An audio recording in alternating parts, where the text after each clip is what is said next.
सांख्यिकी में अपकिरण के माध्य के अंतर्गत प्रमाप विचलन किसे कहते हैं, उसकी अर्थ विशेषताओं, इसके बारे में मैंने आपको बताया था। आज हम ये देखेंगे कि प्रमाप विचलन की गणना किस प्रकार की जाती है।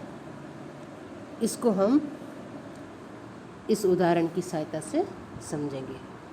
तो देखते हैं कि प्रमाप विचलन का गणना कार्य या प्रमाप विचलन किस प्रकार निकाला जाता है, वो हम इस उदाहरण की सहायता से समझेंगे। उदाहरण है हमारा, calculate the coefficient of standard deviation from the following data. इसमें हमारा जो डाटा दे रखा है वो है, इसमें मार्क्स है और नंबर ऑफ स्टूडेंट्स है। मार्क्स में जो वर्ग अंतराल दे रखा है वो 0 से 9, 10 से 19, 20 से 29, 30 से 39 और 40 से 49 तक है। और जो मार्क्स दे रखे हैं वो 0 से 9 वर्ग ग्रुप वालों के 12 है, 10 से 19 वर्ग ग्रुप वालों के 15 है और 20 से 29 मार्क्स वाले वर्ग ग्रुप के विद्यार्थियों की संख्या 40 है और 30 से 39 मार्क्स वाले वर्ग ग्रुप के विद्यार्थियों की संख्या 22 है और 40 से 49 मार्क्स प्राप्त करने वाले विद्यार्थियों के वर्ग ग्रुप की विद्यार्थियों की संख्या है 11। यह हमारी कंटिन्यूस सीरीज है। कंटिन्यूस सीरीज के अंतर्गत जो प्रस्तुत श्रेणी हमें दे रखी है वो समावेशी श्रेणी, इंक्लूसिव सीरीज दे रखी है, क्योंकि प्रथम वर्ग अंतराल की ऊपरी सीमा और दूसरे वर्ग अंतराल की निचली सीमा समान नहीं है, दोनों में 1 का अंतर है। प्रथम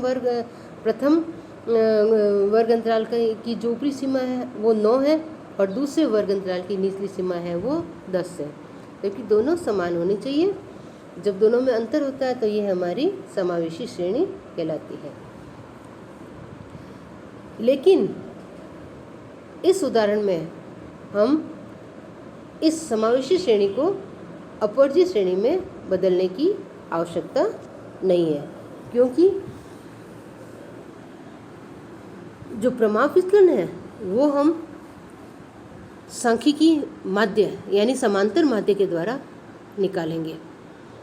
और समांतर माध्य निकालने के लिए हमें किसी भी वर्ग अंतराल की ऊपरी या निचली सीमा की आवश्यकता नहीं होती है, बल्कि हमें इसके जो मध्य मूल्य होते हैं, प्रत्येक वर्ग अंतराल के जो मध्य मूल्य होते हैं वही हमारे चर या एक्स होते हैं। इसलिए हमें इसमें ऊपरी या निचली सीमा की आवश्यकता नहीं है, तो हम इसको बिना एक्सक्लूसिव सीरीज यानी अपवर्जीय श्रेणी में परिवर्तित किए भी हल कर सकते हैं। तो इसको हल करने के लिए हमें सबसे पहले गणना कार्य करना होता है। यदि हम प्रत्यक्ष रीति से करते हैं तब तो हमें समांतर माध्य निकालना पड़ेगा, और इसका हमारा सबसे फर्स्ट स्टेप होता है मध्य मूल्य की गणना करना। तो मध्य मूल्य निकालने के लिए हम क्या करते हैं, किसी भी वर्ग अंतराल की निचली सीमा और ऊपरी सीमा दोनों को जोड़कर जब 2 का भाग लगा देते हैं तो वह उस वर्ग अंतराल का मध्य मूल्य ज्ञात हो जाता है।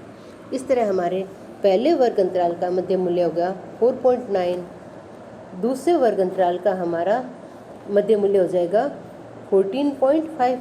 जब 10 और 19 दोनों को जोड़ेंगे तो 29 में 2 से डिवाइड करेंगे तो 14.5 आएगा। इस तरह जब हमारा 10-10 का वर्ग अंतराल है तो मध्य मूल्य भी 10-10 से बढ़ते जाएंगे।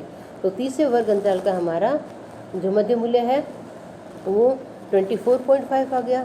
फिर चौथे वर्ग अंतराल का जो मध्य मूल्य है वो 34.5 और लास्ट वाले वर्ग ग्रुप का मध्य मूल्य होगा हमारा 44.5। इस तरह से ये आ गया। अब ये हमारा x हो गया और नंबर ऑफ स्टूडेंट्स हमें दे रखे हैं, वो हमारी आवर्ती यानी f हुई और इसका योग हुआ, f का योग है हमारा 100। अब हम देखते हैं कि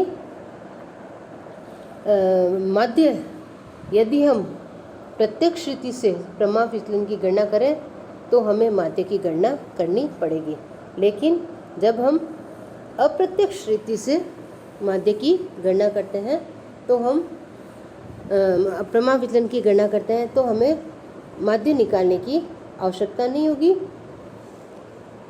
माध्य की गणना हम उसी स्थिति में करेंगे जब हमें कोएफिशिएंट ऑफ स्टैंडर्ड डेविएशन पूछा हो, तो इसको हम शॉर्टकट मेथड से भी कर सकते हैं। तो आज हम शॉर्टकट मेथड या लघु रीति से ही प्रमाप विचलन और माध्य की गणना करेंगे।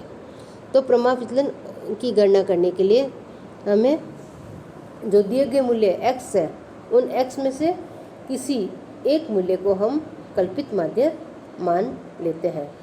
जो प्रोसेस हमारा समांतर माध्य निकालने का है, सेम वही प्रोसेस हमारा यहाँ पर प्रमाप विचलन की गणना करने के लिए होगा।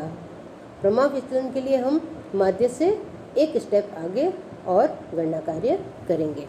तो सबसे हमने इसमें 24.5 को हमने कल्पित माध्य माना। अब इससे हम डेविएशन ले लेंगे और डेविएशन लेकर हम आई वर्ग अंतराल कितना है 10-10 का भाग दे देंगे, तो आएगा हमारा 24.5, जिसको हमने कल्पित माध्य माना था उसके आगे हम लिख देंगे 0 और उससे पहले छोटी वाली संख्या को हम -1 -2 इस तरह से आगे क्रम में लिखते रहेंगे और उससे अधिक वाले पद मूल्यों के लिए हम +1 +2 इस तरह से लिखते रहेंगे। तो इसको हम कहते हैं d.x। जब हम dx में i का भाग लगा देते हैं तो जो प्राप्त डेविएशन होता है उसको d.x कहते हैं। ये निकल गया। अब हमारा नेक्स्ट स्टेप आता है d.x को f से मल्टीप्लाई करना। तो f है हमारा 12 को -2 से किया -24, 15 को -1 से किया -15 और 40 को 0 से किया 0, 22 को 1 से किया 22 और 11 को 2 से किया 22। इस तरह से हमने f dx हमने निकाल लिया। अब इसका योग करते हैं, तो माइनस का अलग योग करेंगे और प्लस का अलग योग करेंगे। तो माइनस का योग आता है हमारा 39 और प्लस का आ रहा है 44। तो ओवरऑल हमारा क्या रहा, प्लस का कितना रहा 5 रहेंगे। तो सिग्मा f d.x हमारा कितना रहेगा 5। ये तो यहाँ तक की कैलकुलेशन हमारे समांतर माध्य जितनी ही है। मैंने आपको बताया था प्रमाप विचलन निकालने के लिए एक स्टेप और आगे गणना कार्य करना पड़ता है। वो क्या है, हमने जो f d.x निकाला है उसको एक बार फिर dx से मल्टीप्लाई कर देंगे, तो जो राशि हमें प्राप्त होगी वो हमारी कहलाएगी f d.x square. f d.x square यानी f dx को वापस dx से मल्टीप्लाई कर देंगे।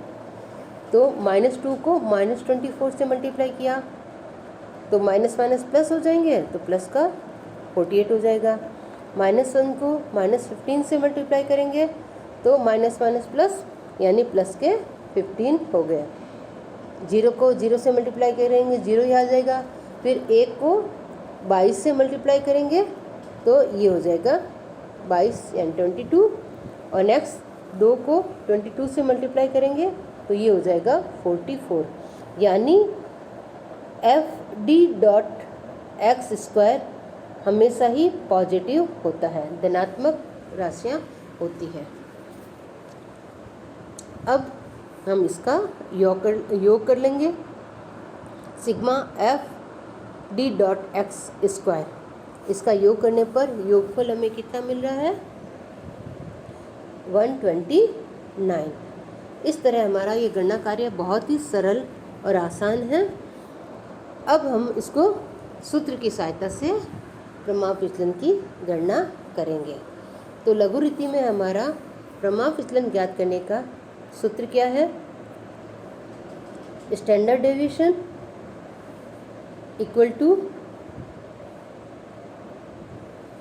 आई square root sigma F D dot X का square upon N minus sigma F D dot X upon N का होल स्क्वायर।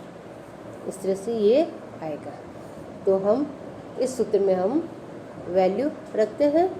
तो सबसे पहले लेते हैं हम आई कितना है हमारा 10, आई हो गया 10 और sigma F D dot x square हमने कितना निकाला था 129। तो इसमें हम वैल्यू रख देंगे 129 अपॉन एन कितना है हमारा आवर्तियों का योग कितना है 100। तो ये 100 लिख देंगे। फिर minus F D dot X upon N का होल स्क्वायर। तो एफ डी डॉट एक्स कितना आया था 5, तो 5/100 का होल स्क्वायर। इस तरह हमने वैल्यू रख दी। अब इसको हम हल करते हैं। तो हल करने पर हमारा आएगा 10 बार हो गया। फिर रूट 129 में 100 से डिवाइड कर देंगे तो ये आ जाएगा 1.29 हो गया। माइनस 5/100 इसको हम स्क्वायर करेंगे तो ये हो 5/100 का स्क्वायर करने पर ये हमारा हो जाएगा 25/10,000। तो इसको हम गुणा डिवाइड करेंगे तो ये आ जाएगा हमारा 0.0025। ये हो गया। नेक्स्ट 1.29 में से 0.0025 लेस करने पर हमारा आ जाएगा